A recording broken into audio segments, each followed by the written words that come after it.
Welcome Lund loyalists to John Lund Unleashed. Those watching on YouTube, on the John Lund Unleashed and Bay Area Sports Collective channels. Viewers on X, Instagram, LinkedIn, and Facebook, and Lunders listening to the podcast on Apple and Spotify. John Lund Unleashed, brought to you by 𝐟AFAEL Sports Medicine. Got pain? Check out our revolutionary stem cell treatments. And guys, if low T is bringing you down, 𝐟AFAEL Sports Medicine can put you back in the game. Now all juiced up and ready to go, here's John.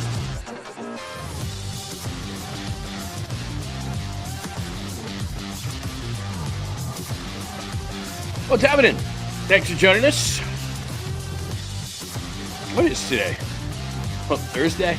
I don't know. July 4th screws up your whole week, but it is Thursday. It is 9:09 Pacific time. Thank you so much for joining us. A ton to get to before we do July 4th. No show tomorrow, unless we have breaking news, but we're doing stuff. And so, no show for July 4th. So we're going to fit a bunch of stuff in today, episode 182. DOVAL blows it, but then he was good in the second inning, and Patrick Bailey. And I don't know if momentum goes on. That's a big, always a big discussion in sports. Momentum. I just know that 𝐬𝐮𝐬𝐜 Lee took a day off, and he was hitting yesterday. I know that Patrick Bailey, at least in terms of him, is hitting a little bit better. We'll get into that conversation. So the Giants do win, but I don't feel great about it. But whatever, a win's a win, and they needed one very badly.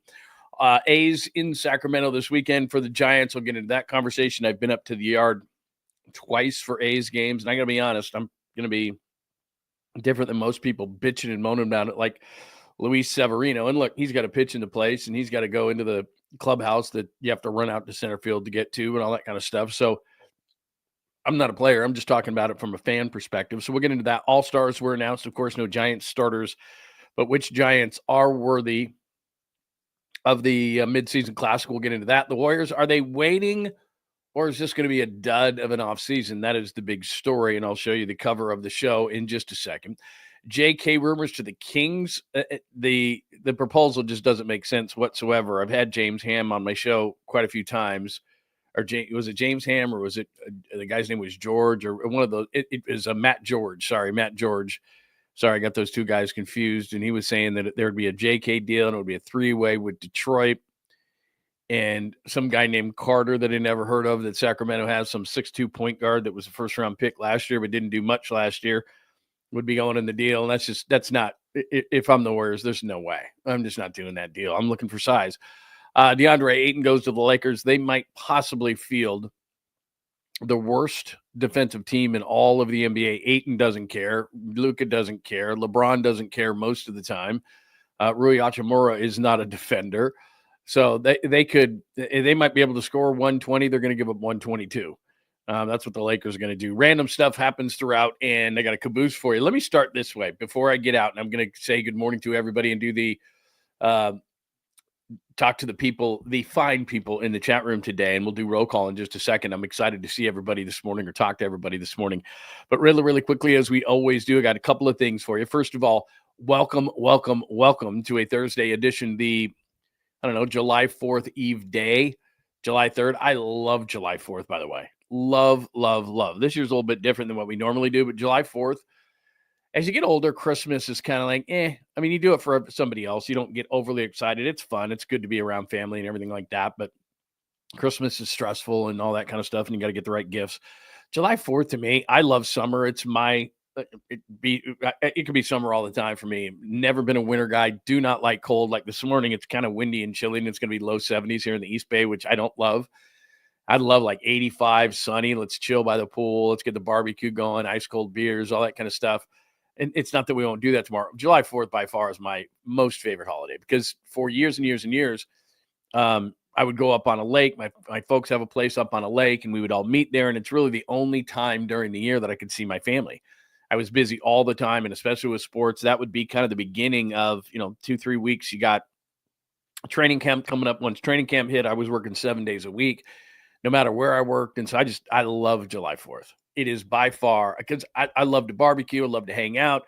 I love great weather. I don't know who doesn't love it. And I've been to so many different places for July 4th. I've been to the nation's capital. I have literally camped, sat, had right there at the Washington Monument, just right. I mean, literally right next to it while watching July 4th fireworks when I lived on the East Coast. Lake Tahoe has been amazing, although it's crazy up there on July 4th, but I've been there. Like I said, my family has a place on a lake. I love July 4th. It's awesome. So to me, that's like adult Christmas. Like kids love Christmas. I get it. Some people like Thanksgiving because family's around. I understand that. A lot of times after work, Thanksgiving, I worked in Detroit. I worked in Dallas. So Thanksgiving was kind of as an adult. I worked a lot. So I just love July 4th. Love it, love it, love it. Just incredible. So first of all, there's that. Second of all, let me ask you a question before I get out to everything and welcome everybody to the show. Just put this in the comments or hit me on John Lund Unleashed, or if you're watching later, hit me underneath here. So I did this stupid thing the other day. We didn't have a dinner plan, and so I thought I'll just grab some burgers. Well, it was a couple of days ago. Well, we can't do burgers again. What should I throw on the grill? Like, is there something different? Like, I could do barbecue chicken or beer can chicken. I was thinking like maybe like a shredded beef or a shredded pork kind of a thing. Or do you have any kind of traditions for July 4th? Because I'm not going to do burgers. I'm not going to do burgers and dog. I literally did that 2 days ago, and it was incredible. But, we got kids around, and they're like, man, we just did this. What else you got? So if you got something good, let me know. Because I was just in right before the show, and I was talking to my wife, and I was like, what do we do? I just was stupid, and I did burgers and dogs the other day. What should we do for July 4th? And I was trying to think of something different, like skewers or shredded something or other. Or what should I do? So just let me know that. All right. Got a lot to do today. Welcome, welcome, welcome. Please make sure you subscribe to John Lund Unleashed on YouTube. That would be outstanding. Also, if you get those alerts on, we send out stuff during the day. So make sure that you keep those alerts on. You never know if we have some breaking news, JK gets traded or something like that. We can do that. In fact, let me get the show is up right now. So I'd like to watch the show to make sure that we're not having any technical difficulties, but let me just make sure that I am not missing anything. By the way, Buster or Zach Manassian saying that the Giants will be making calls ahead of July 31st deadline. Thanks. You're the general manager. That's what you should be doing.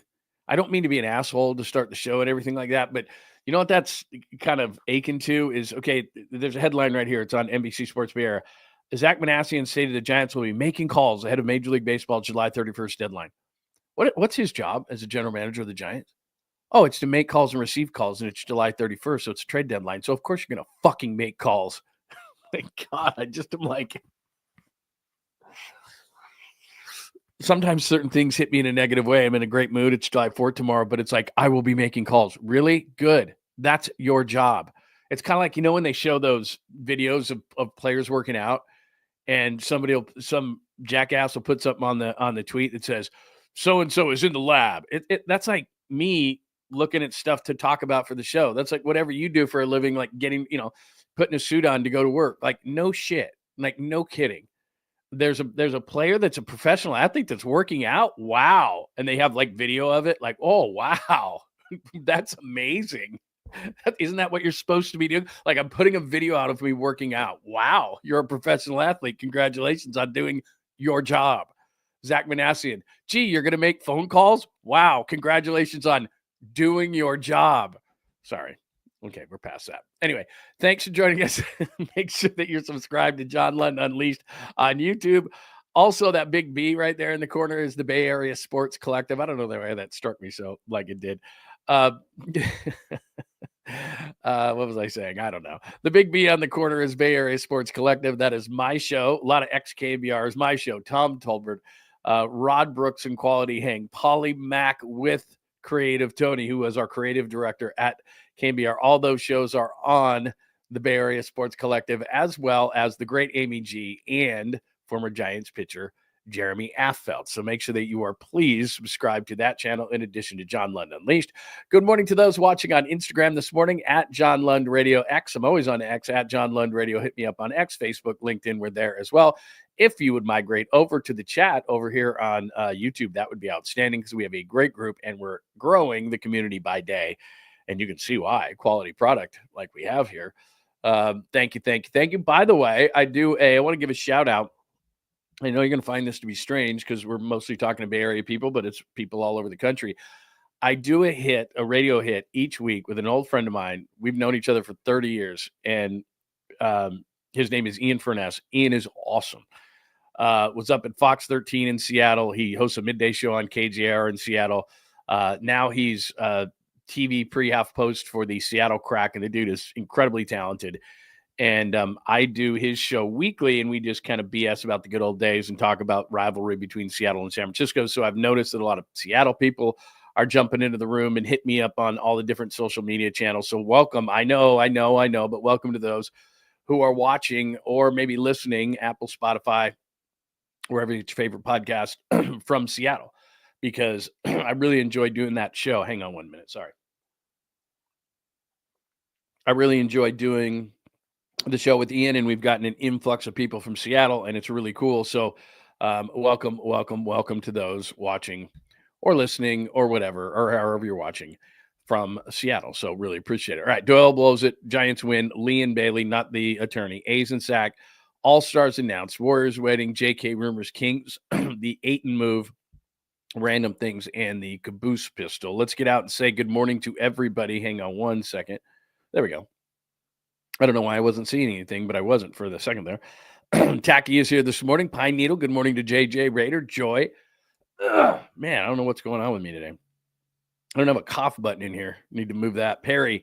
Did I say Naomi? It is always great to see Naomi. Tommy, good morning to you. Sorry. And then Nada is here this morning. Wonder if is anybody traveling today? Oh, Ribs is a great call. Oh, Ribs. I love Ribs, man. Ribs is a great idea. Oh my gosh, that is such a good time. You know what? I am the biggest fan of tacos maybe that you'll ever find. Grew up in Southern California. Was not a fan of the teams, by the way, but grew up in Southern California, and tacos anytime. That's such a great call.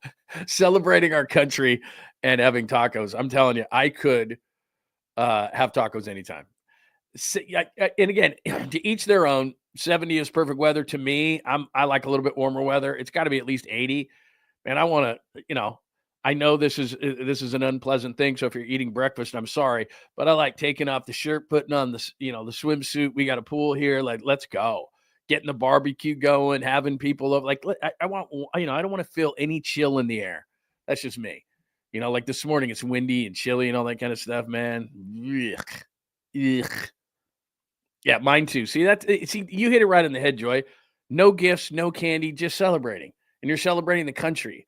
And, you're barbecuing and people are coming over. And it's beers and drinks. And what's cool is our little neighborhood, I live in a cul-de-sac here, and everybody's doing something. So you smell the barbecues from everywhere, and everyone's in a good mood. And, and plus, here's the great thing too. Well, I actually like July 4th when it's on like on a Thursday, because then you get Friday, then you get a 4-day weekend. But still, still not bad. Having it on a Friday, and at least you get a 3-day weekend. And a lot of people, this is the one time a year that I always would extend my vacation. When I was going into a studio or something, I was like, I'd just take that whole week off. It was amazing. Remember July 4th, 2017, Durant came to the Warriors. Crazy. Anyway. All right. A lot of good stuff to get into today. Good morning to everybody and anybody. And if, by the way, I don't, say hello to you this morning, I will at some point. But thank you for coming in. Remember, if you want to get your stuff up on the screen, 100%, Super Zero is a good way to go. And we'll get your questions, comments, and thoughts on the air, guaranteed. And it's a great way to contribute to the show, which I appreciate. All right, let's get to it. Episode 182. Camilo Duvall blows it. There's just no other way to put it. And it's concerning. And I know they get the win. And my dumb philosophies that I have. I have a philosophy of this and philosophy for that. But my philosophy is you don't really grade wins, especially, and there's the box score from last night. You don't really grade wins, especially when you're struggling the way that the Giants are. It's hard to win in professional sports. It really is. And so when you get a win, especially on the road, especially against a division rival, you don't really complain about it. As far as the pitching is concerned, that's start there, because that's where the Giants – that's how they're going to win and lose games this year, is through great pitching. Landon Root was okay. Typical young pitcher, which is why I think they need to pick up another veteran for the rotation, because Landon Root kind of did what Birdsong's been doing, which is he's cruising, he's doing okay, and then kind of loses it a little bit. Walked 4. That was not good. And then Eric Miller came in, and congrats to Eric Miller. He's just having a hell of a year. And Eric Miller limits the damage and strikes out a couple, and Eric Miller gets out of a hairy situation. even though his numbers aren't bad, Spencer Bivens makes me nervous. And then you go to the big boys, right? Rodriguez, good. Rogers, good. And then Duvall gives up that home run to 𝐃𝐨𝐧'𝐭 Marte. And you're just thinking to yourself, really? Like, really? The bullpen, because we've been talking about this for the last couple of days. Okay, the hitting suspect, we know that. The starting pitching outside of Webb and Ray is who knows.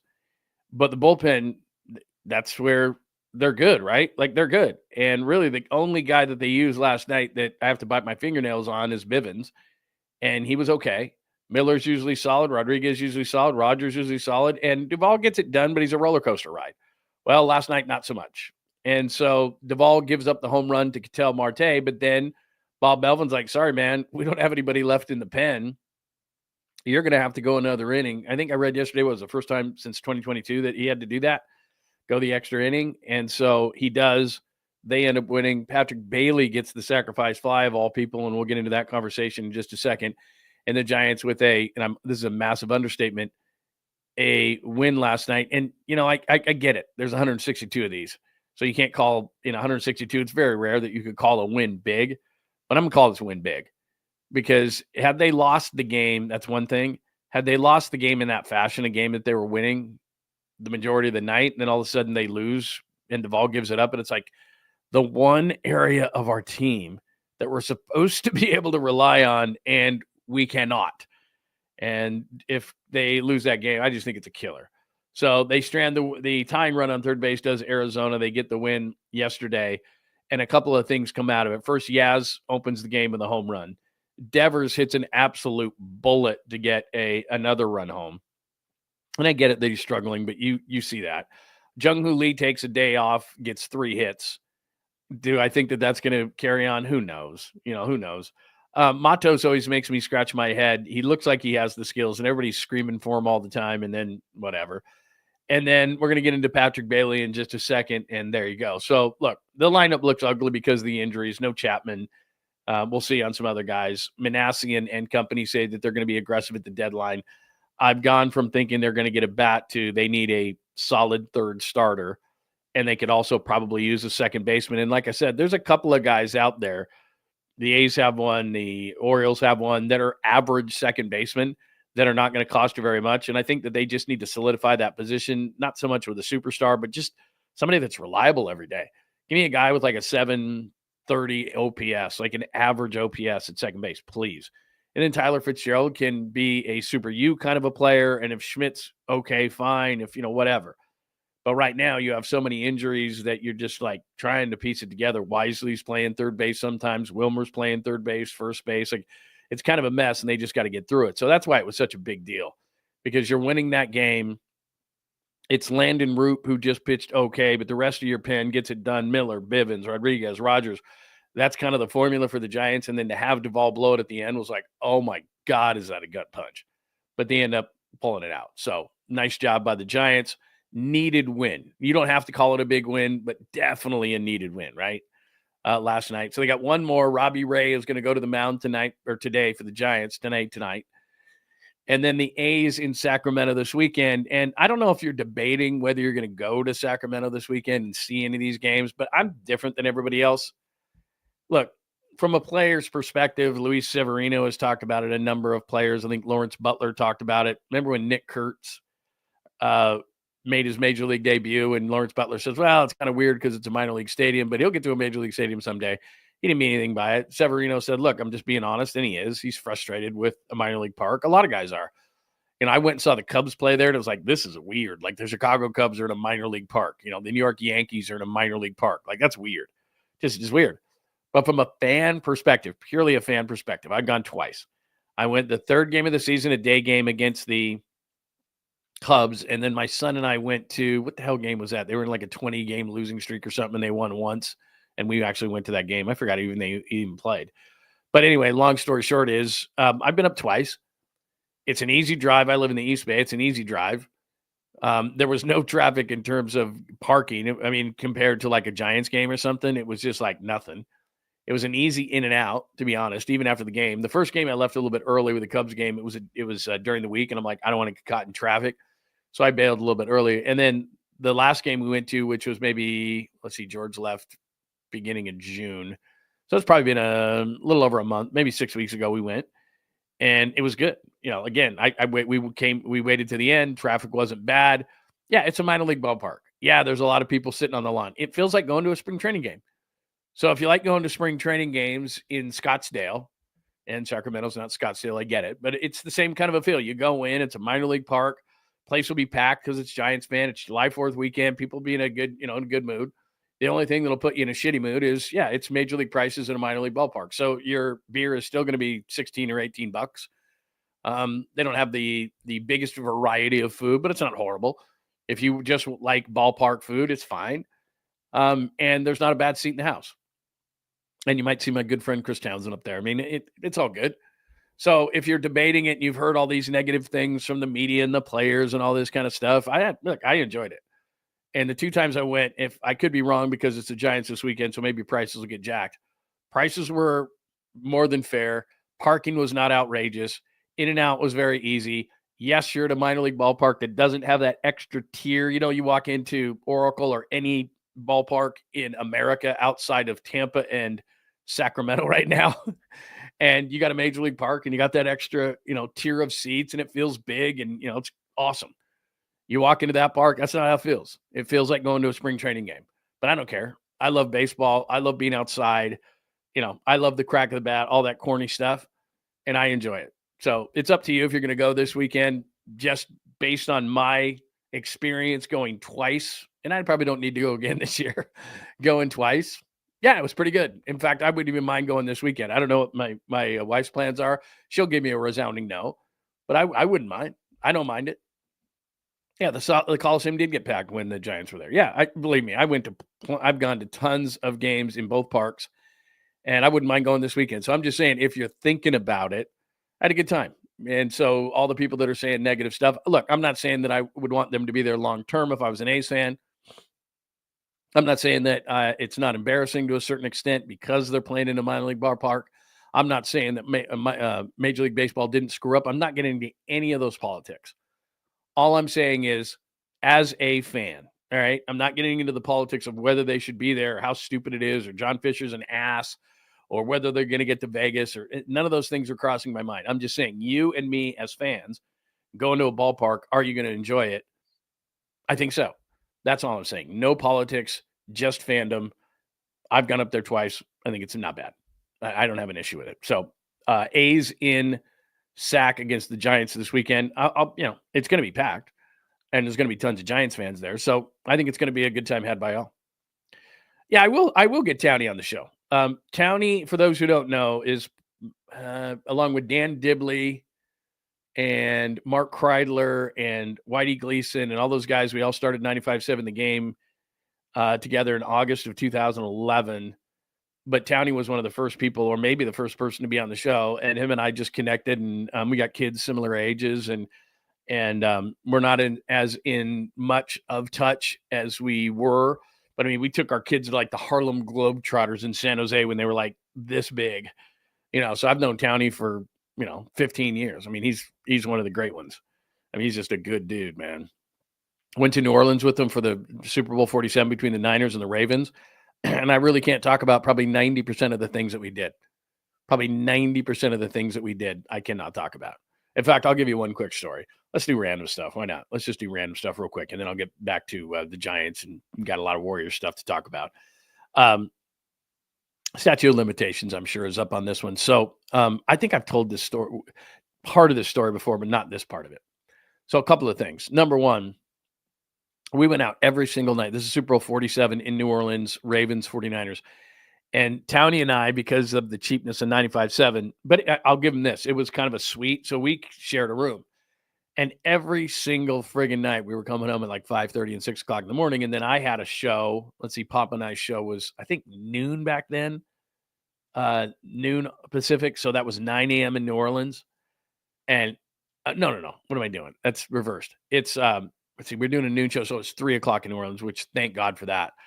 Because, I think it might have been 10. I don't know, whatever. Anyway, point is that we got to sleep in a little bit. And so I've told you the story about the Saturday because our program director at the time, Jason Barrett, was like, look, we're sending you to New Orleans. We got to get our money's worth. So you do Radio Row Monday through Friday. It's packed out. And there's people everywhere and guests. And I'm sure you've heard Super Bowl coverage. I've done about 15 of those from Radio Row. And but on Saturday, there's nobody. There's nobody on Saturday. So what happens is the people who are staying, the media members who are staying for the Super Bowl, which I did, everybody blows out on Friday. And then on Saturday, everybody goes home. But I didn't. I mean, Papa didn't. We stayed. We did our show from New Orleans on that Monday. So, we're covering the Super Bowl. And Friday night's the blowout night, right? So everybody goes crazy. And we're out till 6, 7 in the morning. And then I had to go over to Radio Row on a Saturday, and there's nobody. And I'm hungover as hell. And I'm doing the show with Lorenzo Neal, and he got laryngitis from the night before. And I was partying with him, and he was on, what's the street next to Bourbon Street? I'm drawing a blank. But anyway, and he had a bunch of NFL friends of his, and we blow out, and he's screaming and yelling. And the next day he has laryngitis, and I'm hungover. And I've told you this before. Then there's Alyssa Milano, like the only person at Radio Row, and she's doing some national show. So she's walking towards it. And I run, and I'm hungover and sweating, and I'm in sweats. I look terrible. No shower. And I run and I grab her, and we make her stay on our show for like an hour. And her boyfriend is just sitting like, seriously, it was amazing. But I'm just like, my head is pounding. Lorenzo can't talk. But the night before, so this is how Chris Townsend comes into the story. The night before, we party till like 6 in the morning, and I go and pass out for a couple of hours in my bed. And then there was a pull-out couch, and he slept on that. And he was leaving. He had an early flight. And what he did was he had taken, we found some weed. And he had taken this weed, and he had put it in a shirt pocket of mine in the closet. And he forgot to tell me. So he puts it in this shirt that was hanging in this closet. Well, on that Monday when we went home, so then, we get through the weekend, whatever, the Niners lose the Super Bowl to the Ravens. And that Monday, Papa and I had a show in New Orleans at a radio station in New Orleans, and I happened to wear that shirt. And so we're on the flight home, and then I get home, and, I'm unpacking and stuff, and I feel something in this shirt pocket. And sure enough, it's this, it's not a bunch, but it's not a little bit of weed. And I'm like, I took that through security, all that kind of stuff. Now that was, 15 years ago. So I don't know. They just didn't catch it. But I remember the next day going into work and going, bro, like you put weed in my pocket, and I walked through security with that weed, and I could have got busted. And he's like, dude, I told you. He's like, I woke you up and told you that I put it in that shirt. And I'm like, I don't remember any of that. So, because, the whole week was just a big blur. But anyway, he was one of the most fun guys. And we went to some places that you probably shouldn't go. Let's just put it that way. We went to some places definitely that week that you shouldn't go.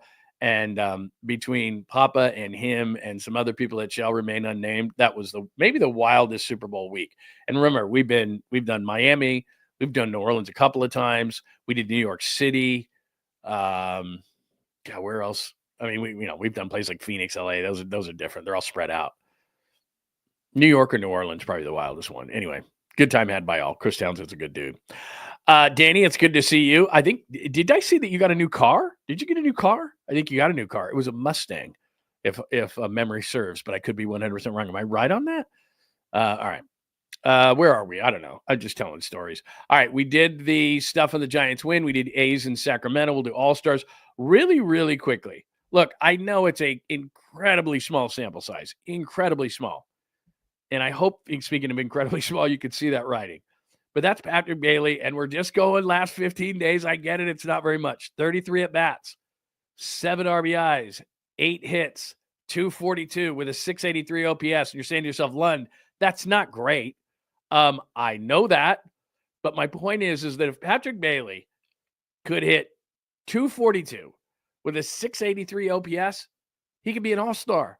Like, it's okay, man. You don't even have to have an average OPS. You just can't have one that hovers in like the 500s, right? I mean, if you look at his OPS by month, 464, 597. He was better in June, still not great. July, I get it. But, I mean, it's only 33 at-bats. But I'm just saying, like, in a sample, like he hit a sac fly last night. He's having better at-bats. So maybe it's only 33 at-bats. I understand that, which is like, what, 5% of the season? Not even that. But the point is that maybe Patrick Bailey, just don't be an automatic out at the bottom of the order. That's all I'm asking. Is that too much?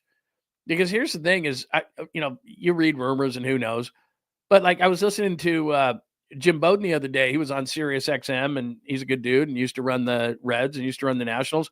And he was throwing Patrick Bailey's name out as a trade, like not a positive for another team. Like the Giants need a catcher. I've talked about second base in the outfield, and now I think they need another starter.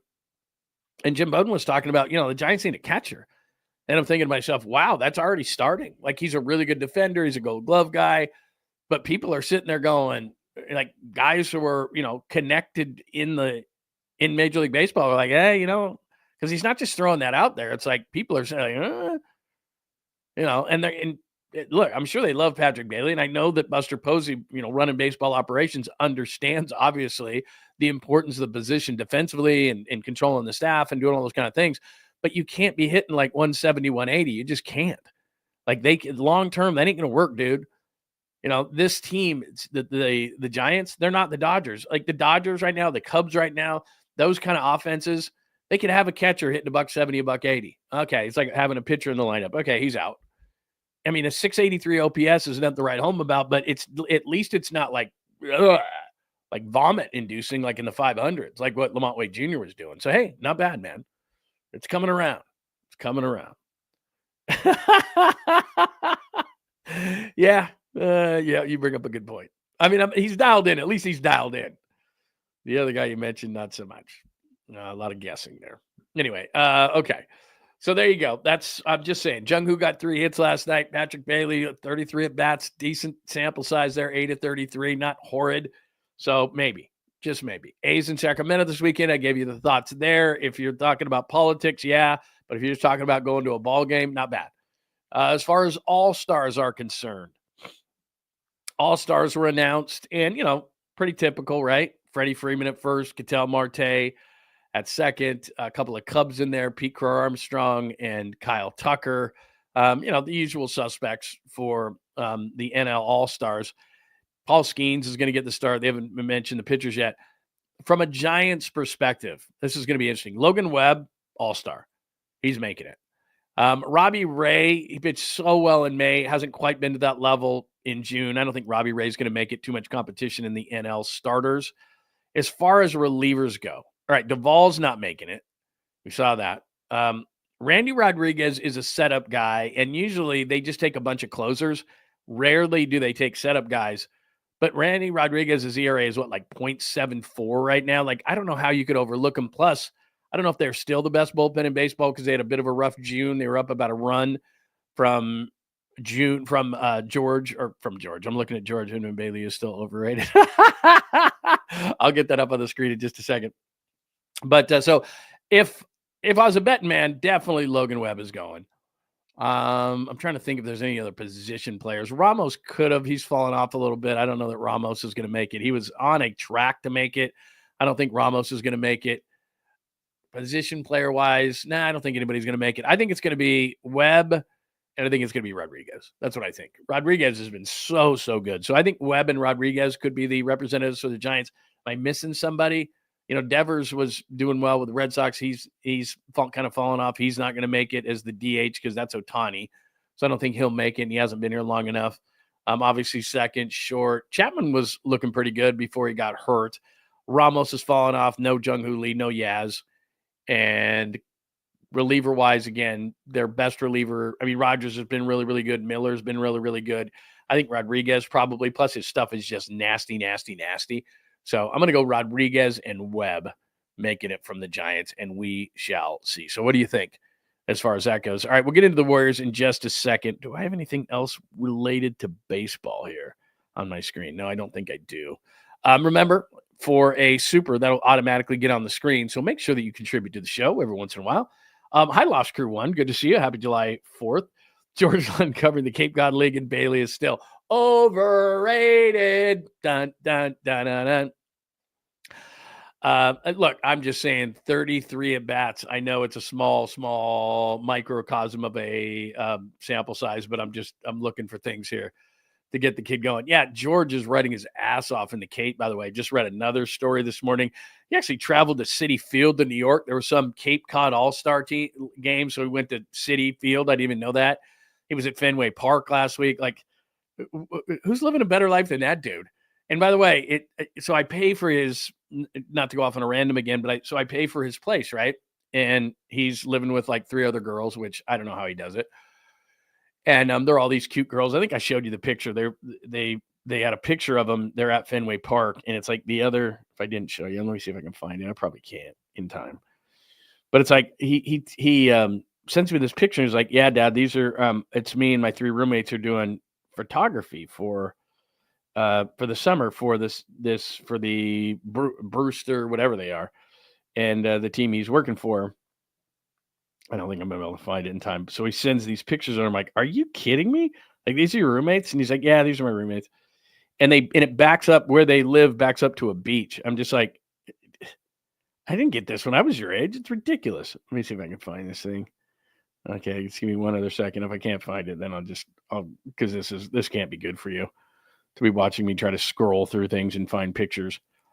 Because I have so much stuff on my screen from shows, and I just don't erase anything because I'm a lazy ass. Not a lazy ass. That's not the right word. Yeah, I'm not gonna be able to find it in time. But anyway, it was from Fenway. There's no, I'm not gonna be able to find it in time. Damn it, because I just want to laugh a little bit here. I do have a picture from the first game that we ever attended with George. Do you want to look at that? Detroit Tigers. Let's see here. That might be a better picture than the one that I'm looking for. All right. Yeah, I'm not going to be able to find it. Never mind. All right. Where were we? We're looking at supers. Let's hit up. Hello, Tommy Huxley. Eric Miller, Fat Dogs is overrated. Need a closer. Yeah, Eric Miller. I said a long time ago that because of I'm an unattractive person. And so I thought to myself, well, appearances should not be show fodder, but everything's show fodder. In fact, I think I was on with Damon Bruce and I said, "Are appearances show fodder?" And he said, "Everything's show fodder." I said, "You know what? You're right. Eric Miller's not missing any meals. Let's just put it that way. He's a big dude. Eric Miller is a big dude. Let's just, I think that's fair to say. Eric Miller's a big dude. I want to show you this picture that I just came across. This was, see if I can find it again. I shouldn't have said anything because I was telling you that I was going to find George's first. I was going through looking for George at Fenway Park, and then I just saw this picture of his first. Him and I've told you this story before, but he was bawling. He's at a game. We got third base. I was working for a radio station in Detroit. We carried the Tigers, and go to his first game, and we got first row seats down the third base line, and the kid can't stop crying. He's just bawling. Here, I got it. It's right here. He's bawling his head off the whole time, right? I just sent this, so let's take 2 seconds. He's bawling his head off the whole time, and we have to leave, and I have to walk around the ballpark the whole freaking show or the whole game because this kid won't stop crying, and now he thinks baseball is the greatest thing ever. But his first game, he was bawling his head off, and I'm like, is this kid ever going to stop crying? Oh, come on. I got to change the format of the picture. My God. Can anything be easy? No, of course it can't. I got to change this. Hold on 1 second. It came across as something different that it won't support. So now I got to change the name of it. And you're probably like, come on, dude. Be better. All right, let me do this again. Okay, just change the format. Okay. Do this again. My gosh. Image file. There we go. So this is probably 2000. He was born in 2004. This might be 2005. So this is my son's first game ever. Are you kidding me? It didn't come across. Add to stage. No. Oh my God. For all that buildup and it didn't work. Let me try it one more time. You know what I can do? Here, let me just do this. I was trying to make it fancy, but you know what? I don't know why look at it. So there it is right there. There, you can see it. I'll just put it up like that. There it is. So that's George, my 21-year-old son. That's Tiger Stadium, whatever they call it, Comerica Park. And there you go. 2005, because I have that patch from the All-Star game, actually. I was a media member. That's the story I told you about. I got the ball and wouldn't give it to a kid during the home run derby in Detroit.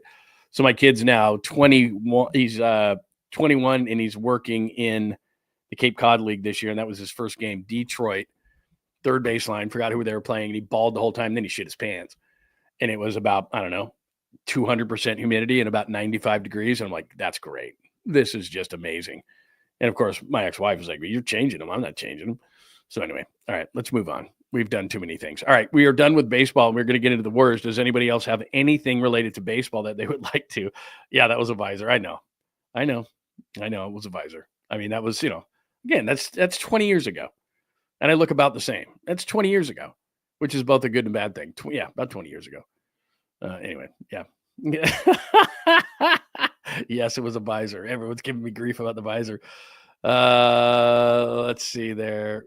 No, he was how old? Yeah, he was like a year old. He was like a year old because I had to walk around with him. He was bawling. It was bat day too, so I had this giant bat with me. It was about, I swear, it was like 90 degrees. The only reason I'm saying is around July 4th, it was about 90 degrees and about 100% humidity. And we had these great seats that the company had given us. So I'm sitting there. It's awesome. I'm like front row, third baseline. This is great. And then kid starts crying. People are getting pissy. I have to walk him around literally the whole game. Then he craps himself. I got to go change him. It's nasty. It's hot. It's July in Detroit. And then we last maybe a couple more innings, fifth inning, we're out of there. He was like, come on, man. No good. Anyway, there you go. All right. Yeah, I would have rather have shown you the picture of him with the three roommates, but couldn't find it. All right. Let's get to the Warriors. A couple of things here in regards to the Warriors. Now, there's the cover of today's show, and it says, hey, no moves. So there's Mike Dunleavy going, oh. And then there's Jonathan Kuminga, Al Horford, Damian Lillard, and Giannis Antetokounmpo. Now, there's one of two ways to look at this. And let me make sure that as I'm talking here, because remember, Kevin Durant signed with the Warriors on July 4th. So you never know what the hell's going to happen on a day like today. Today's the 3rd. So possibly, I mean, we could get something crazy today. Nobody's off. Look, it's sports. They could be doing stuff today. It's the way it is. So let me just make sure that I don't have anything here. But what I'm getting at here is now that the Lakers have DeAndre Ayton, and I'm going to get into that in a second, every team in the NBA has done something. Everything. Hello, Antonio. Good morning. Everybody in the NBA has done something but the Warriors. And so everyone's freaking out like, why isn't they doing anything? Well, it's in my mind, and I don't know if this is going to come to fruition. I'm going to go to the right here first. They're waiting on Giannis. And I don't know how long it's going to take Giannis. We talked about this yesterday, played a video with Shams Charania. And Shams said, well, Giannis is going to wait till the end of the offseason and evaluate what Milwaukee's going to do. Well, the Warriors don't have until the end of the offseason, because if they say to themselves, we're just going to sit here and, we're not going to have any size. And we've talked a ton about the size, especially in the Western Conference, and teams adding more size. And I got a tweet out at John Lund Radio, and it's got every team broken down by their size. And look, if you don't have some size in the West, you're not winning. Oklahoma City has it. San Antonio has it. Houston has it. Dallas has it. I mean, go on down the line. Memphis has it. Everybody, every contender, and even non-contenders like Portland, Utah. I mean, everybody in the West has size. And if you don't have some, you're dead. Draymond Green's not playing the 5. I mean, it's just, that's not a good recipe for the Warriors. In certain times of a game or certain times during the season, sure, but he was burned out by the end of the year. Minnesota has size. I mean, all these teams. So all these teams, now the Lakers were the other team that they didn't have size. They add Ayton. I don't love Ayton, but we'll get into it in a minute. So either they're sitting back because they can't get something done and they're frustrated and it's going to be a dud of an offseason, or the Warriors are just dead set to say, we don't care. All of you do whatever. We're going to wait and we're just going to swing for the fences. We don't want a single. Like the Lakers hit a single with Ayton, I think. Teams are hitting singles. Al Horford to me, great. You get Al Horford. That's a single to right. That doesn't do anything to me or for the Warriors, I should say. Who cares if it does anything for me? It doesn't change their status in the Western Conference is what I'm saying. If you think it's Oklahoma City, Houston, and then some form of either Denver, Dallas, Lakers, Minnesota, like whatever, those are the teams in the West. It doesn't change the standing of the Warriors if they get Al Horford. And really, if you get Al Horford, if you look at the rest of the Western Conference, it's not just one big, it's 2. So like the Lakers, for example, are they done at center? Well, if I'm the Lakers, I'm trying to get Horford and Ayton because they're completely different players. Ayton helps Luka. God, I forgot his name for a minute. Ayton helps Luka because he's a vertical threat, lob threat. He's a good pick and roll player. He doesn't play any defense. But offensively, that's the kind of center that, Luka would like that. He's a vertical threat and he's good in the pick and roll game. So Ayton's good that way. Now he's not going to play any defense. and nor is Luka, and nor is LeBron, and nor is Rui Hachimura. You get the idea. They're going to give up 150 a game. Okay, maybe not, but maybe 120. I mean, they won't play any defense. And the effort defensively, and not only will they not play defense, Ayton doesn't effort. LeBron most times doesn't effort. Luka doesn't effort. Rui doesn't effort. I mean, they don't even give effort on the defensive end. So that's going to be a major problem. But let's go back to the Warriors for a minute. So they get Ayton. That's not a big deal to me. Al Horford to the Warriors, which hasn't happened, but is a major rumor right now. If I'm the Warriors, it's like, what does that do? I mean, yeah, it's size, but at 39 years old, Al Horford can play maybe 20 to 25 minutes. I mean, he's like a 20-minute guy. So that's, what are you going to do? You're going to go Quentin Post and Al Horford against the rest of the West? That's not going to work. So Horford does nothing to me in terms of changing the status of the team. He's a name. He's been around forever. He's helped Boston. There's no doubt. He's a nice role player at this point of his career, but you're not starting Al Horford and playing him 30 minutes a night. He's a 20-minute guy. Now, if you give him 20 minutes and you give Draymond 10 or 12 at the 5, all right, then you're at 32 minutes. You're still short 16 minutes, and that's not a great combination anyway. So I'd still try to add somebody else, and that's what I think the Warriors are doing. I could be 100% wrong, but I think the Warriors are sitting back going, look, we could sign Al Horford, and they still might, but that doesn't change our status in the West.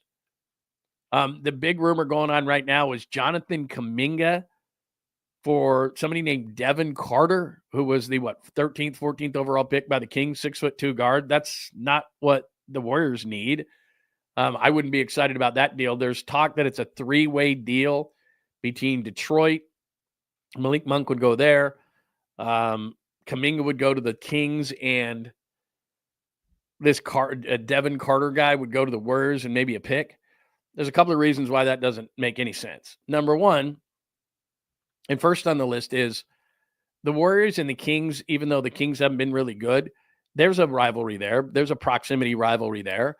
And what if Jonathan Kuminga develops into what Jonathan Kuminga thinks he can develop into, and then he turns into a star and there's egg all over the Warriors' face and they got some guy named Devin Carter? That's not good. So that's one thing I wouldn't do, because if Kuminga goes over the Eastern Conference and develops into a star, that's one thing. If he goes up the road and develops into a star, that's another thing. So if I'm the Warriors, number one, unless it's ridiculously in my favor, I'm not trading Jonathan Kuminga to the Kings. That wouldn't make any sense to me. Can I get Keegan Murray? Word is they can't. So if I can't get like a Keegan Murray who fits my team, who can be a threat from the outside, then and be part of my future and be a pretty solid role player on my team right now with my big 3 in my 2-year window, then it doesn't make a whole lot of sense. Devin Carter doesn't do much for me. So that, from a standpoint of what the rumor is, then you're just giving Jonathan Kuminga away. And I've told you this before, there's a lot of people within the Warriors organization that are not exactly enthralled with Jonathan Kuminga. He's not their favorite guy, but they're not to the point where they have to give him away. So I don't buy that. And I've told you this again and again and again. This is up to Jonathan Kuminga. It's out of the Warriors' hands now that he's a restricted free agent. He could sign the tender, play for a year, and then be a completely unrestricted free agent next year. And the best the Warriors could do is he's going to go to a team and maybe they take the scraps of whatever they can get for Kuminga, kind of like they did with Durant, get D'Angelo Russell, move him along. The point is that you take that piece that really it's about the money, because if you lose Kuminga for nothing because you're over the cap, it's like a black hole. It just closes. You don't get the space. So you would take something back in return just as a placeholder for the salary, if that makes sense. But I don't think they're at that point with Jonathan Kuminga. So as far as the players on the screen right there, you got Kuminga there. Why am I not on the screen a little bit there? Hang on a minute. Hang on. Let me keep that up there. Whatever. That's not what I want to do. Nah, whatever. Hey, no moves. That'll work. We'll do that. So anyway, Kuminga to the Kings, I'm just not buying it. I don't like the return that they would get. And look, I'm not holding out for an all-star. That's not what I'm doing. But I don't like the return they could get. And I don't like the fact that they would move him right up the street and he could be an all-star right in their face. I just don't like that. Horford going left to right here. Horford, I don't think it changes their outlook for the season. To be nice, decent name. That doesn't change where they're going to be in the West.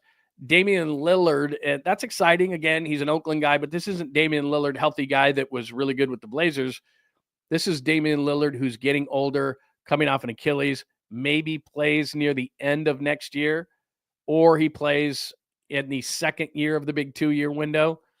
That doesn't excite me that much. I mean, again, Horford, great name. Damian Lillard, great name. Great idea, great story, comes home, blah, blah, blah. Does it really help the Warriors? Well, he doesn't this year. And then why I think there are no moves, and the only team in the NBA seemingly that hasn't made a move. I mean, think about it. The Lakers are really the only team sitting around, and I think the Lakers, like the Warriors, were going, can we get Giannis? And maybe it's become clear to the Lakers that Giannis just isn't either A, going to make the right decision in their mind, which is, in other words, go back to Milwaukee, or B, isn't going to make it in time. And so you're sitting there going, okay, how long can we wait on this guy? Well, the Lakers decided we can't anymore. And so they got Ayton. There's discussions, by the way, that do I have this one up here? In fact, I do. Let me pop this up on the screen here. That Wiggins might go to the Lakers. The Heat are reportedly seeking the first-round pick, Dalton Connect, Rui Hachimura from the Lakers and trade talk center around Andrew Wiggins. Go for it.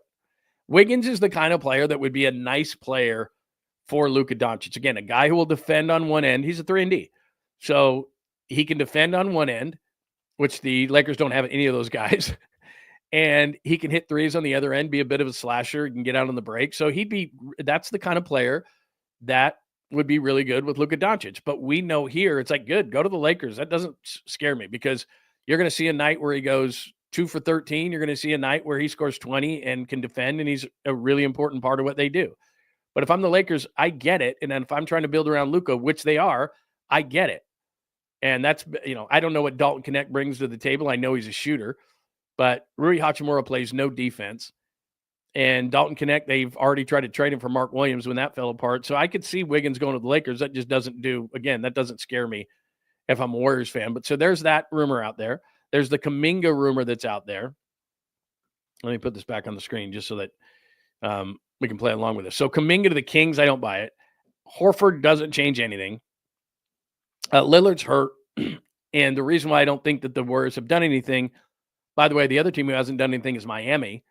And I think both Miami and Golden State are sitting around going, what's going on with Giannis? Now, if they sign Horford, the Warriors, that doesn't really change anything in the Giannis sweepstakes because Horford eats up a little bit of money. But the way that they would get Giannis would be, Giannis says, I want to go to the Warriors.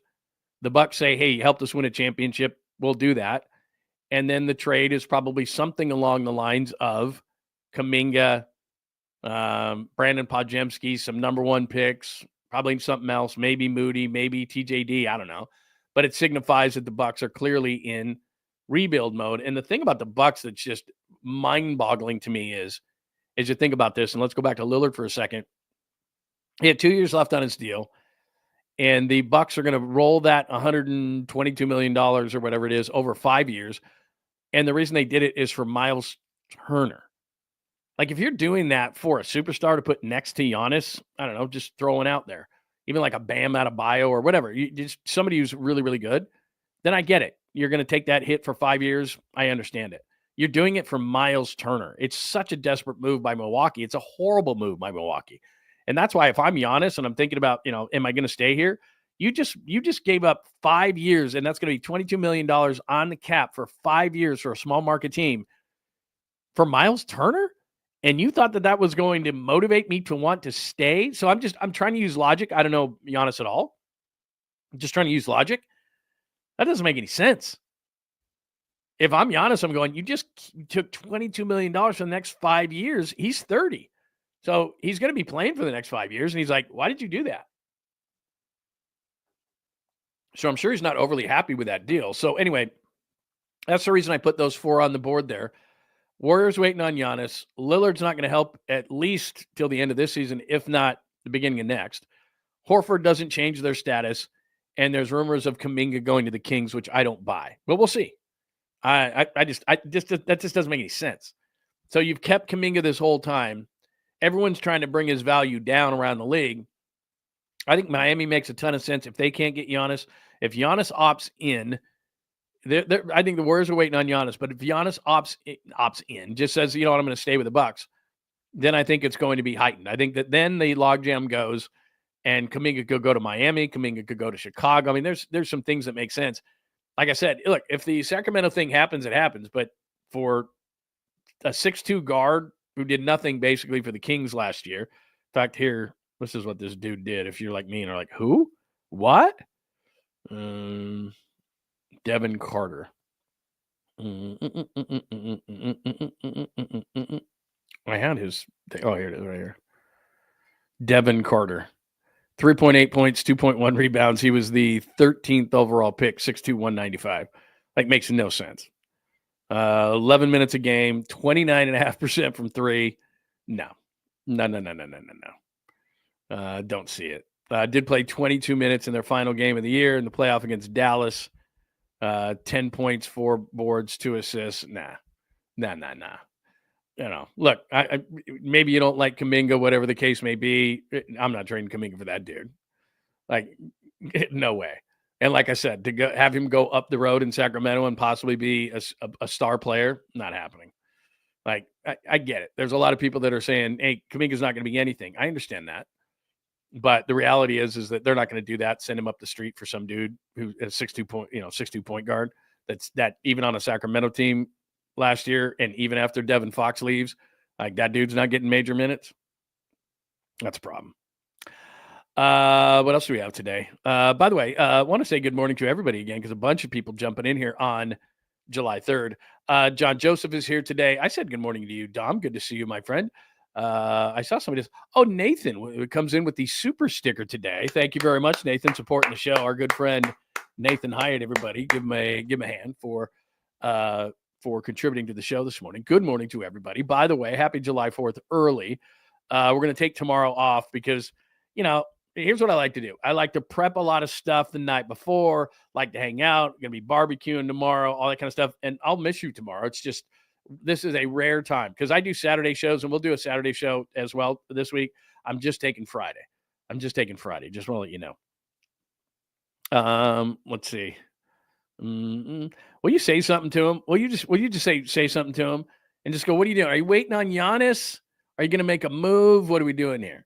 I'm sure everybody says that to him. Like, let's go, bro.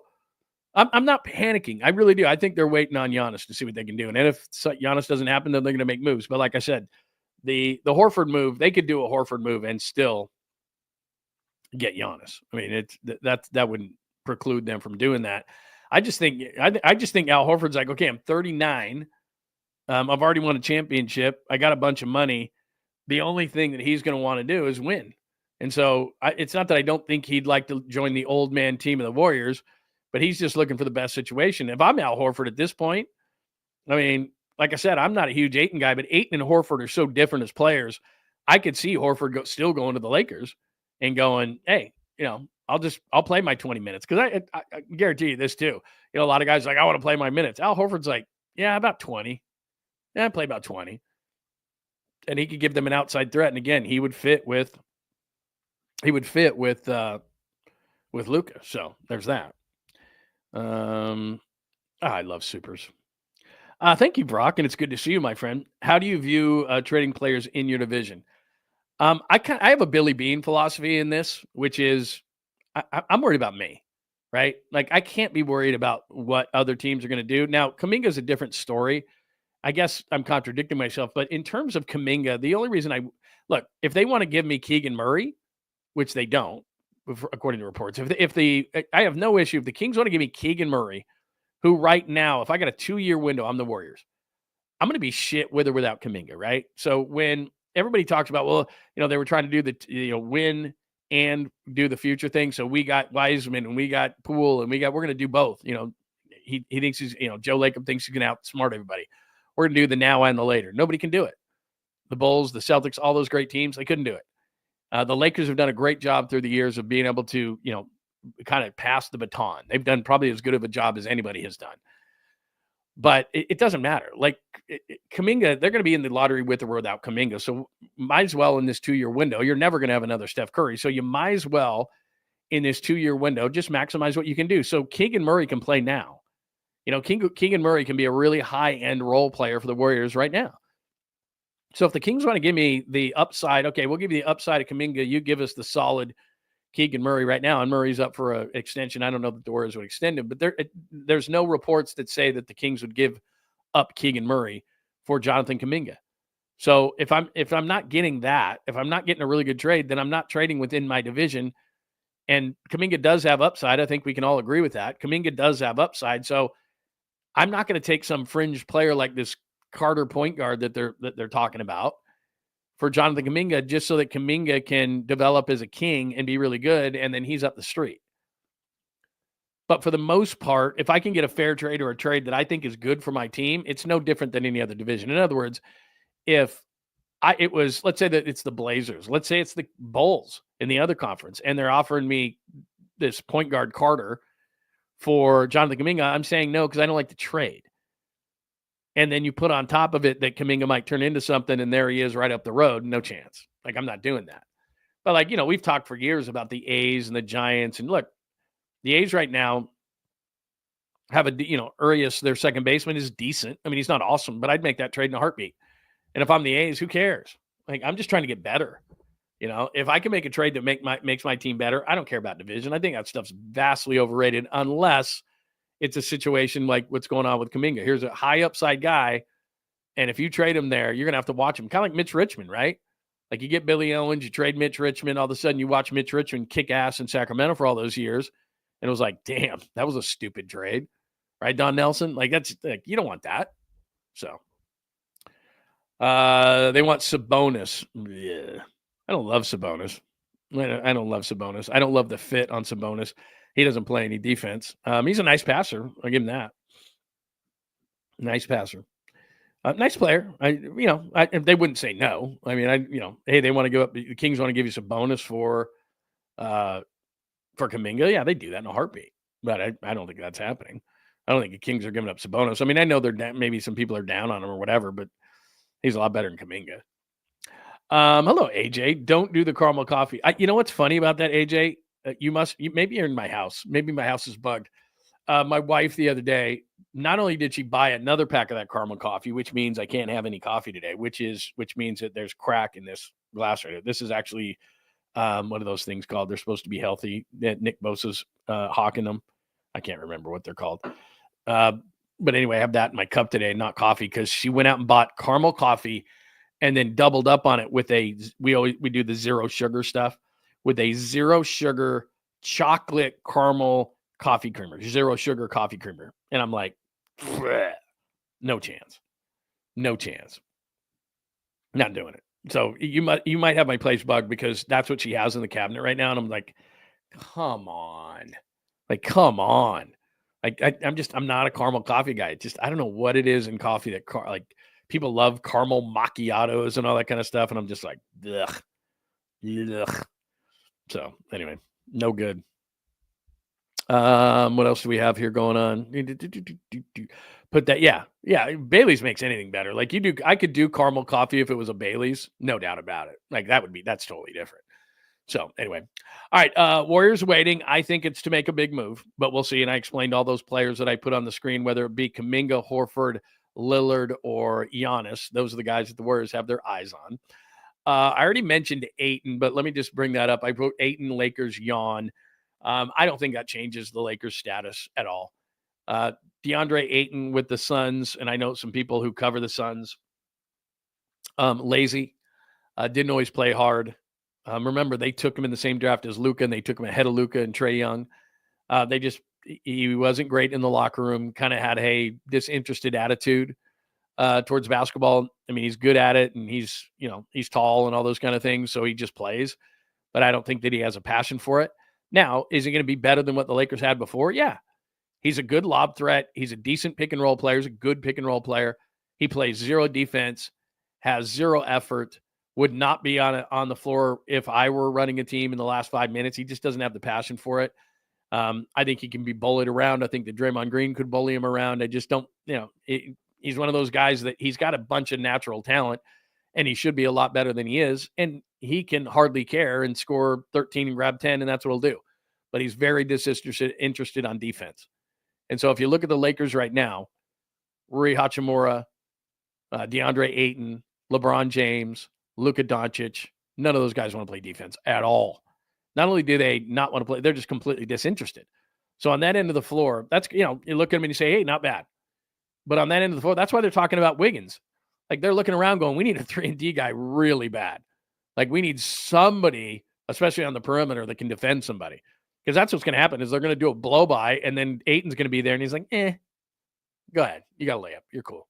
I want to go to the other end and, maybe pick and roll or get a lob from Luka or something like that. So they're not doing anything like that. No chance. So there you go. Let me see what else. Caramel ice cream is good. I don't have any problem with caramel ice cream. It's just, I don't know what it is. I don't know if it's the caramel coffee she gets. It's like a Starbucks brand of caramel coffee. I'm not a Starbucks guy. And it's just not very good. Shrimp Boy brings up a good point. Yeah, you can make any coffee good. If you put enough sugar and whipped cream and Baileys and booze. And I don't know that anybody loves booze in their coffee more than me. I'm a big, like, if let's say we're on vacation or something, we're doing a big breakfast. I love, first of all, I love cocktails at breakfast, but I love like a whatever it is. I just, anything with booze and coffee, come on, bring it on. I'm down with it. So anyway, 8 into the Lakers. That really doesn't move the needle for me. I get why they did it. I have no issue with it. For those who were wanting them on the Warriors, go back and, Tolbert's got a bid on it.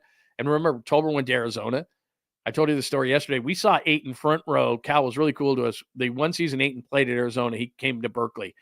And Tommy and I were doing a show together, and we got baseline seats. They gave them to us, and we sat next to Bob Myers and Bob Melvin and hung out the whole time. And Myers told us the things he thought about Ayton, and they were pretty much right on point. He wasn't overly, Tacky brings up a good point. Chug a beer for the fourth. I'll do that before we get out of here today. And we're getting near the end here. We have done a lot of random things. Should I just go grab one right now and just chug it? Yeah, hang on. I'll do it. Yeah, today's essentially the fourth, and I told you I'm not going to do a show tomorrow. I'm going to do one on Saturday. But for the first time in a long time, I'm not going to do one during the week. So, yeah, why not? Hang on.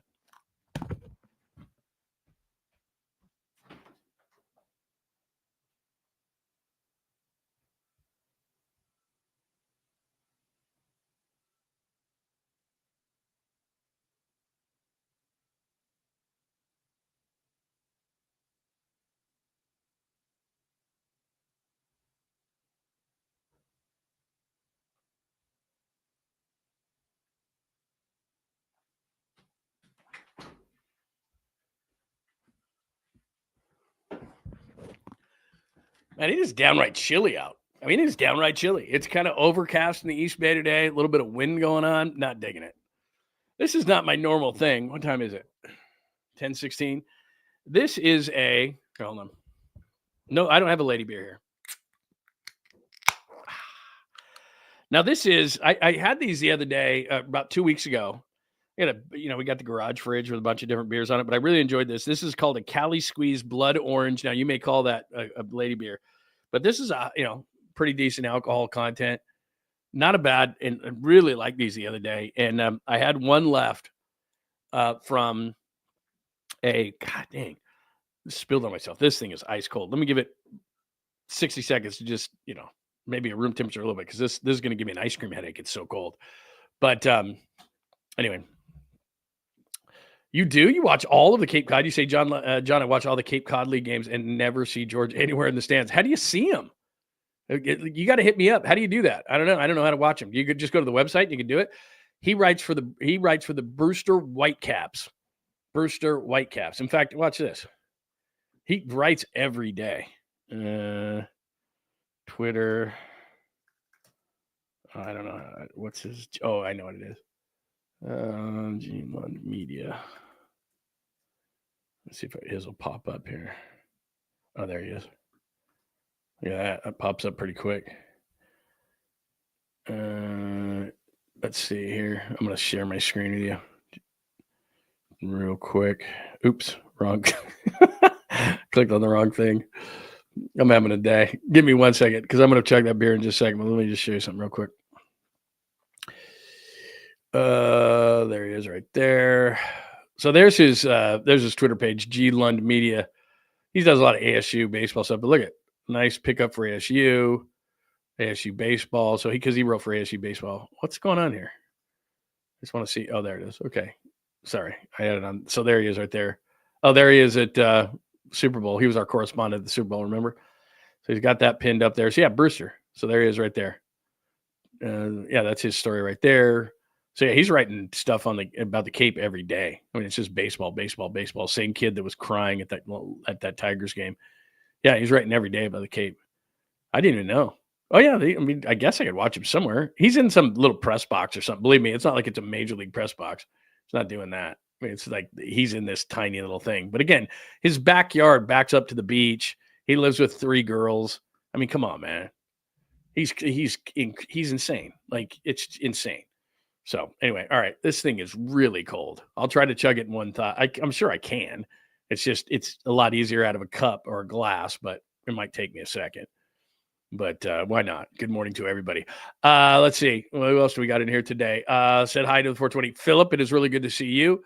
John Joseph, Scott Sanders. Hi, Scott. I will chug. Chef, it is great to see you this morning, my friend. Who else do we have today? Let's see. Yeah, why not chug one for the... And we were just talking about coffees, too. I mean, I should have got like a coffee stout. You like a coffee stout? Those are tasty. All right. What are we cheersing to? Here's to the 4th. I will not see you on the 4th, so let's drink one together for the 4th. By the way, before I get out of here, I need to know, because like I said, I think I'm doing like a shredded pork instead of burgers because I did them the other day. What do you do on the 4th? What's really good besides drinking? What's really good on the 4th to you? By the way, a really good July 4th drink, now it's blue, but you do like a vodka lemonade, whatever your favorite flavored vodka, you do a flavored vodka with it, but do a vodka lemonade, put a little blue 𝐬𝐶𝐽 in there. If you want to layer it red, white, and blue, you take a spoon and you do the blue 𝐬𝐶𝐽 and kind of do it down the side. And then you do a little grenadine and you do some grenadine and you do the red, white, and blue. But what I do is I'll do like some sort of a vodka with some lemonade and then throw a little blue 𝐬𝐶𝐽 in there, stir that up, and you got a blue lemonade. Electric lemonade, they might call it at a bar. And, you're being very festive, but it's freezing outside right now. All right.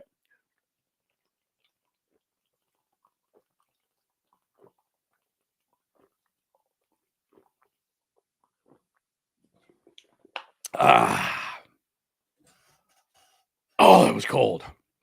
I think I'm getting an ice cream headache from that one. Excuse me. I don't want to be rude. I'm telling you, that is a good beer.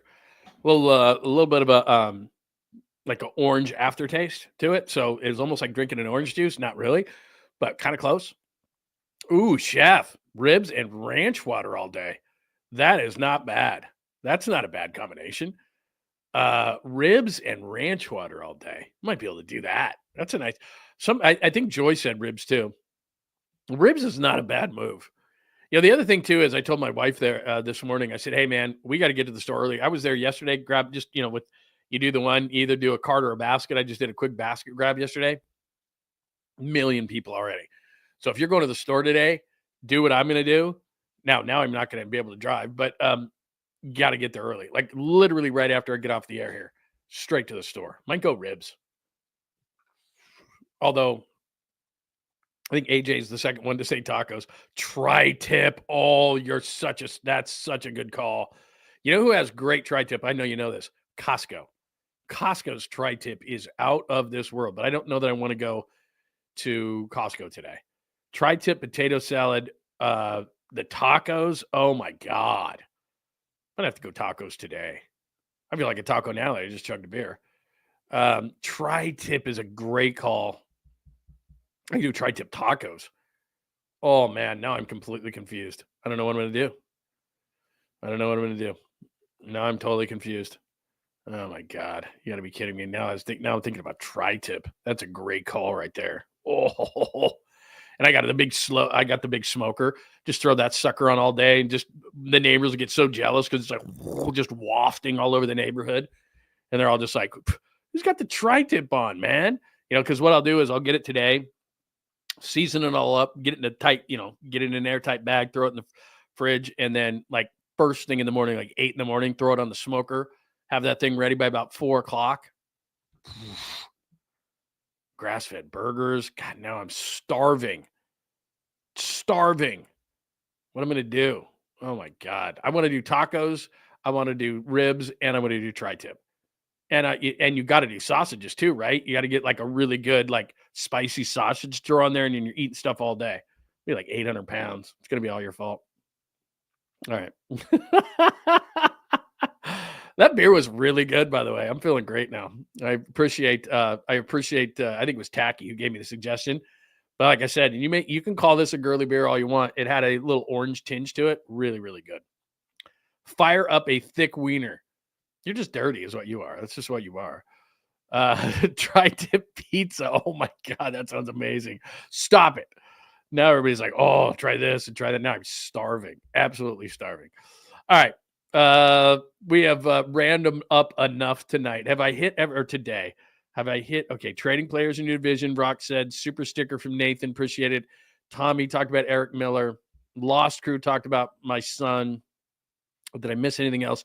Don't do the caramel coffee. Okay. Thank you so much for the supers today. Let me do one quick sweet, clean, family-friendly caboose. John Lund Unleashed presents the caboose pistol. Wedged in the crack of her buttocks. Somehow, someway, Lundo thinks this is the best way to leave a final impression on you for the day. The old caboose pistol, everybody has one. Did you say caboose pistol? I know some women who could hide a machine gun in there. Yeah. Leave me out of this, you weirdo. Here's John. All right. I got a story and a video. So, speaking of July 4th, this would be the last thing I'd want. Riders stuck upside down for 10 minutes on North America's tallest, longest, and fastest tilt coaster on opening day. And you can see there, that would not be my idea of fun. I do like roller coasters, by the way. Do like them. I can handle roller coasters, they go up and down, whatever. You know what I don't like? Tilt-a-whirl. You know, like when a carnival would come to town and they do those tilt-a-whirls? Hated those. And my sister loved them, and so I'd go on them and I'd think, oh, maybe this time I can handle it. Terrible. In fact, one time, I'm gonna show you that. Stick a pin in that roller coaster thing for a minute, but real quick story. I was probably 16 or 17, really cute girl. Summertime, one of those carnivals comes to town, and she was kind of daredevilish, and I didn't know this about her. So we're going on the rides, and I can handle it to a certain extent. Like if you go down to the Santa Cruz Boardwalk, I like that big pirate ship that goes up and down. I don't mind the creaky roller coaster ride, any of that kind of stuff. There's nothing really there that gets me, but something that goes like side to side and flips around and turns around and everything, I can't do any of that kind of stuff. So this girl was really cute, and I'm going, on all the rides with her, and I'm doing all this kind of stuff. And there was one, and the one I'm talking about, it goes super fast, and the thing spins like you're in this container, and it spins. And so I'm trying to be cool. And finally we do this one. And honestly, the whole time I'm closing my eyes thinking, I can handle this. And it's near the end of the day, and I'm thinking, yeah, this, we're going to go out, and she's going to be my girlfriend.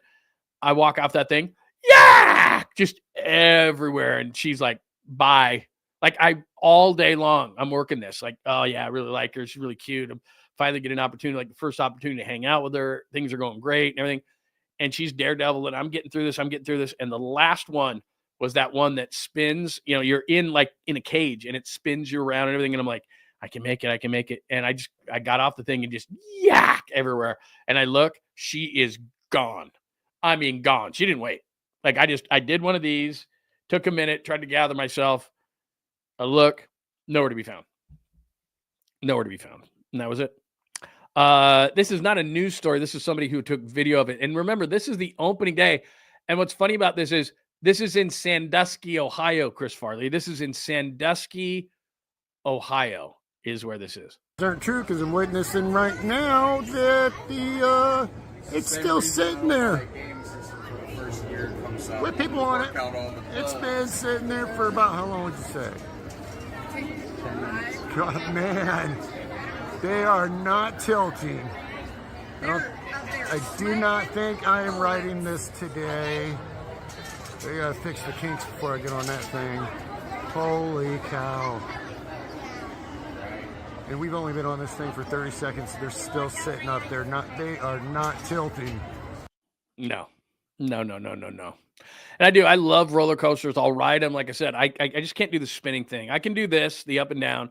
Love it. The spinning, no chance. And plus he's like, yeah, I don't think we're getting on this thing. I guess what they did was they fixed it. Like after 30 minutes, they fixed it. Nah. Not going on it. Like if it sticks one time, and that's not like a carnival thing. Like if you think about that too, when you were younger, like these carnivals just go like from city to city. I think they still do these things, and like they'll go city to city, or they'll go to fairs and things like that. And you're gonna get on that. Like you see the people who run them, dude's got a smoke in his mouth. He's kind of looking around. All right, next, hits a lever, horking a bunch of cigarettes. That's the guy you're putting in, Like when you're younger, you don't even think about it. Like everything works, right? Yeah, I'm young. Everything works. Everything's fine. No chance. Like, would you ever go on any of that kind of stuff? Like, Beach Boardwalk is different, Disneyland, all those places. Like, there's certain rules and regulations. Like a carnival is like, whatever. That's a bunch of drunk, hungover people running rides. And they're putting them together in every city. I think that's good enough, Bob. Yeah, whatever. Like, no way. Riding those rides, like carnival rides? No way. City to city? Get out of here. Anyway. I don't know, man. I mean, they bring up a good point. I'm still like when I was young, I didn't think two things of it. I didn't think at all. The one that I was talking about that I puked and lost the girl, that was one of those carnival things. It's like, yeah, okay. I just don't think they care. It's like, whatever. Yeah. Anyway, there you go. Oh, did you really? You grew up near Sandusky, Ohio. Wow. Yeah, that was their first. I guess that was their first go at it. And then there you go. Yeah, no spinning whatsoever. Can't do spinning. Yeah, and like I said, it wasn't like I was drinking. I was like, well, I was 16, 17. Like I wasn't drinking. Yeah, I probably was, but not that day. I just remember there was a really cute girl, wouldn't give me time of day, and then all of a sudden, I don't know, it just kind of happened, and then it was great, and I didn't realize she was like Daredevil. She wanted to go on everything. I'm like, I can handle this. And then the last one, gone. Ooh, that's not a bad idea. They're boneless chicken wings, bacon bombs, anything with bacon. We're doing anything with bacon. We're doing tri-tip. I'm going to go in there because I walked in right before the show and I said to my wife, I said, why don't we do some kind of like a shredded pork? We could do it in like even like a crock pot or something. Like it'd be really, really good. And we'll do that because I did burgers a couple of days ago. If you missed the beginning of the show, I'm like, what are we going to do? Tri-tip's a great call. We're going to do Costco. My wife, I got to tell you a quick one, and then we'll get out of here. You got stuff to do. My wife hates going to the grocery store. She does DoorDash, or not DoorDash. What's the other one? The grocery thing. All of it delivered. All of it. And we live like right behind it. I mean, a couple miles from a Safeway, very close. You could walk to it. And she doesn't care. I don't think my wife and I, we've been married almost 5 years. And then we dated for like 5 or 6 before that. I don't think maybe we've gone to a grocery store 2 or 3 times. I could definitely count on one hand how many times we've been to the grocery store together. Instacart. Yeah, thanks, Tacky. Instacart. And she Instacarts everything. Like there is constantly a car in front of our house.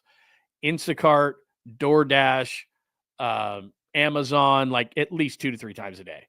Like she never goes to anything. So, and she hates going to Costco, but we're going to Costco. Absolutely going to Costco. We're going to get tri-tip. We're going to get some of those sausages. What else? We're going to get some ribs. We're going to do all of it. That's what we've decided. We've made a decision on the show and you all helped. And I appreciate that. All right. Anything else that we need to talk about today? Instacart is great. I like going to the store. I know it's weird. I like going to the store, Hi, Miguel. It's good to see you, man. Have a great weekend. Absolutely. You too, man. Where is it? Have a good weekend. Absolutely. All right. Everybody have a great weekend. Oh, yeah, why not? Yeah, come over. I'm telling you, if it was warmer, I'd invite all you over. It's going to be like 7. Isn't it going to be like 70 tomorrow? Let me see where I am. What's the 4th going to be like? I'm going to be really disappointed, but a lot of people are like, no, I love the cold weather.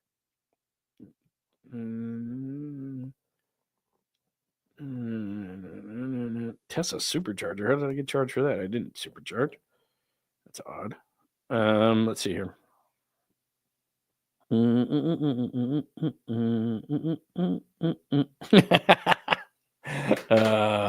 Anyway, I was supposed to look at weather tomorrow. Let me see what it's looking like. Sorry, I was looking at text messages. Got lost. What's it going to be in my neck of the woods tomorrow?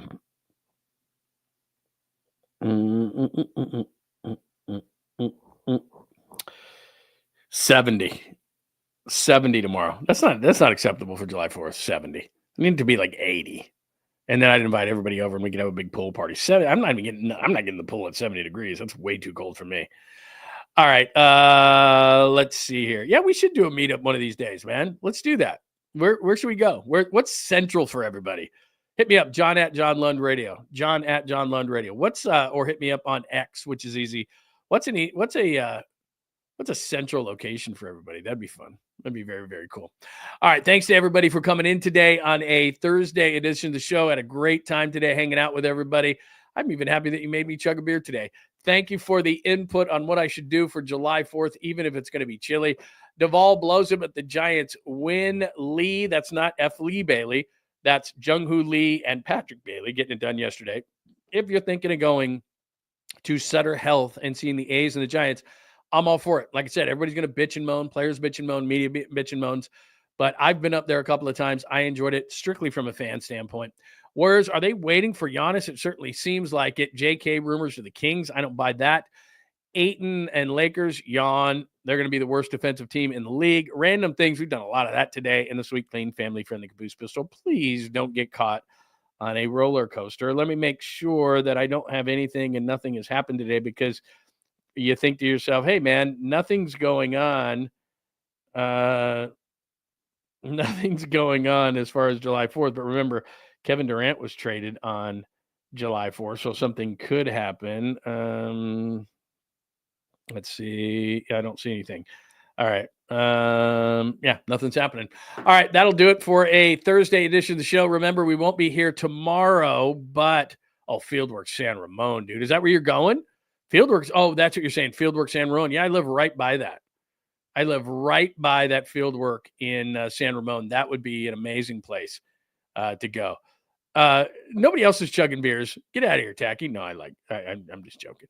Everybody have a great day. Everybody have a great 4th, and I mean that. Thank you so much for the suggestions on the stuff. Thank you for the suggestions on July 4th. I've decided that that's what we're going to do. Yeah, we should party at my house, to be honest. Thanks to the supers today from Brock 408, AJ Cruz 75, Brock with another one, Nathan Hyatt today, Tommy Huxley today, our good friend, and Lost Crew 1. Thank you for the support of the show today and your supers. It is always appreciated. Everybody have a safe and happy July 4th. I will see you or talk to you on Saturday. And remember, if you got any more questions, comments, thoughts, hit me up under the show right here. On X at John Lund Radio, on Instagram at John Lund Radio.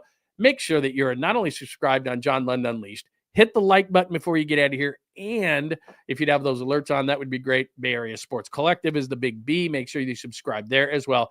Thanks to those watching on LinkedIn, Facebook, and the such. Everybody have an amazing July 4th, and we will talk to you soon. Thanks for hanging out with John Lund Unleashed. We'll try to be better next time, though I wouldn't hold my breath. Please like and subscribe on the John Lund Unleashed Pod YouTube channel. Watch live shows weekdays at 8 a.m. on YouTube, Instagram, and X. And make sure to have your alerts on for shows throughout the day or night. All things Lund can be found at johnlundunleashed.com. johnlundunleashed.com. Goodbye!